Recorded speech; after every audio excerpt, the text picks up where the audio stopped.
کیا ہے اس کی، اور کیا واقعاً کچھ حدود ہیں، کچھ آگے ہم بڑھ سکتے ہیں یا بالکل ہمیں پابند رہنا ہے؟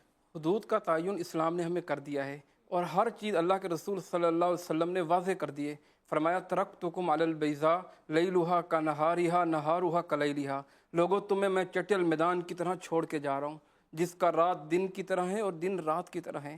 آپ صلی اللہ علیہ وسلم نے 23 سالہ نبوی زندگی کے اندر سب کچھ بیان کر دیا، تہواریں بھی بتائیں، سونے کے طریقے بھی بتائے، خوشی غمی کے طریقے بھی بتائے، جیسے کیسر صاحب ذکر کر رہے تھے، ہر چیز واضح ہے۔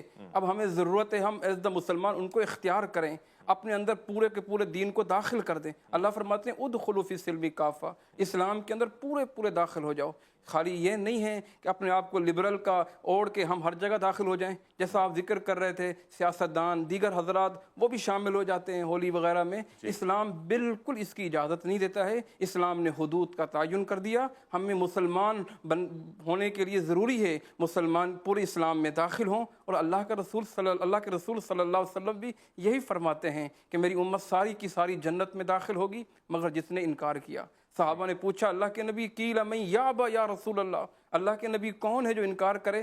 فرمایا من اطاعنی دخل الجنہ، جو میری اطاعت کرتا ہے وہ جنت میں داخل ہو جائے گا۔ ومن عصانی، جو میری نافرمانی کرتا ہے، اپنی مرضی کرتا ہے، اپنی تہواریں بناتا ہے، جدت کے طریقے اختیار کرتا ہے، فقد ابا، اس نے خود بخود انکار کر دیا ہے۔ لہذا اللہ کے نبی کی زندگی ہمارے لیے بہترین نمونہ ہے۔ لقد کان لکم فی رسول اللہ اسوۃ حسنہ، بہترین نمونہ ہے۔ آپ کی اس زندگی کو ہم سامنے رکھیں، جو تہوار ہمارے سامنے ہیں ہمیں اسی پر ہی مکمل آبیاری کرتے ہوئے اسی پر کاربند رہنا چاہیے، نہ کہ ہم دیگر لوگوں کی چیزوں کو دیکھیں، دیگر کے تشخص کو دیکھیں، ان کی ثقافت اور تہذیب کو دیکھیں، ان کے کلچر کو دیکھ لیں۔ نہیں، اسلام نے ہمارے لیے ضابطہ حیات ویسے بھی پورا کا پورا واضح کر دیا ہے۔ مگر مفتی رفیق سلفی صاحب یہ بھی بتائیں نا کہ ماڈرنائزیشن بھی تو ایک چیز ہے، آپ کیسے یہ باتیں پرانی باتیں نا، ساری باتیں حقیقت پہ بھی مبنی ہوں تو ہیں تو پرانی نا، آج نیا دور ہے، نئی صدی ہے، نئے تقاضے ہیں اور نئی ضروریات ہیں، ماڈرنائزیشن کی طرف جا رہا ہے دنیا،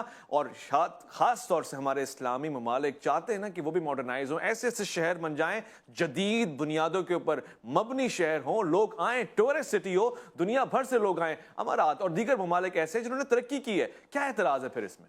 یہ ترقی کی نشانی نہیں ہے ہم دیگر کی تہذیب اپنائیں، ہم غیر شرعی تہوار اپنائیں، اللہ کی قسم یہ ترقی کی نشانی نہیں ہے۔ ترقی کی نشانی یہ ٹھیک ہے ہم جو چیزیں ہم بنائیں، اچھی چیزیں بنائیں، لیکن تہوار جو اسلام نے مقرر کر دیے ہیں، مناسک جو اسلام نے مقرر کر دیے ہیں، ارکان جو اسلام نے مقرر کر دیے ہیں، ہمیں اسی پہ کاربند رہنا چاہیے، نہ کہ ہم دیکھیں اپنے آپ کو حقیر سمجھیں۔